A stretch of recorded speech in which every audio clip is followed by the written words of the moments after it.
Hey there. So yeah, the stretches, the vertical stretches and shrinks are really hard. So you don't actually have to know. Describe how the parameters A, B, and C.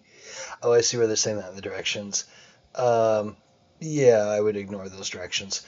They just want you to graph the vertical stretches. I'm not sure why they put all that up in there. So for this one, we have when we have numbers multiplying the x squared, what that's going to do is scale the y value.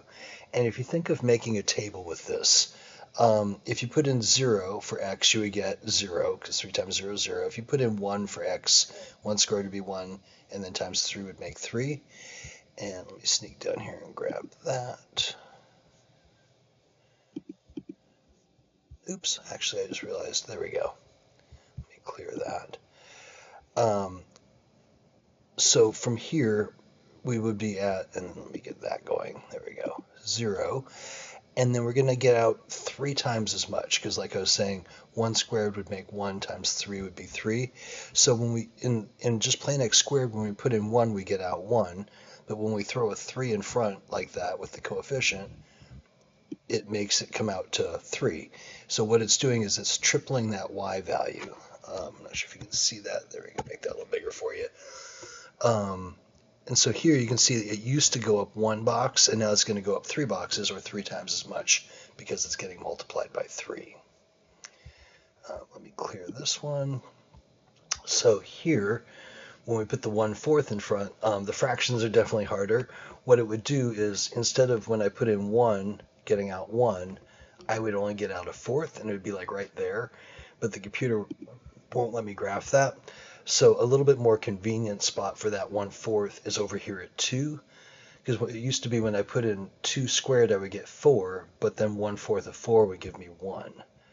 And so we'd be here and there. And you can kind of see that instead of going up 1, it only went up a quarter of the box. So again, it's scaling the output. It's scaling the y value to whatever that fraction is. So the first one tripled it, and this one is cutting it down to 1/4 of what it used to be. So here, when it was 4, we would only get out 1/4 of 4, or 1. And then for this one, let me clear that.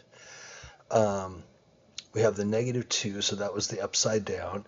And then the 2 is going to double the output. So instead of, for our parent function would be right there, it would go over 1 and down 1. This one's going to go twice as far. It's going to go down to 2. And if you do a little test point, 1 squared would be 1, and then -2 times 1 would be that -2. So that is how the vertical stretches work. And the vertical stretches are definitely the hardest of the transformations. Right here, there's a site called Desmos, and I have that set up, and it's a graphing calculator that you can use online.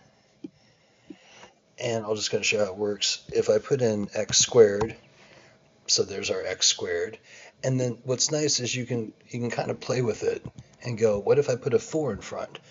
And then you can look at it and see what it actually does if you put a 4 in front. I don't like the scale on this graph. Let me fix that up. Step 1, and no minor grid lines. Okay, that's a little clearer now. And then go away. So you can see when I put a 4 in front, it used to be over 1 and up 1, and now it's going to go up 4. If I change that to a 3, and now it's going to go over 1 and up 3. If I change it to a 2, now it's going to go over 1 and up 2. So you can kind of use Desmos to play with the coefficients and then see what the graph does. Hopefully that answers it, but let me know if you still have questions.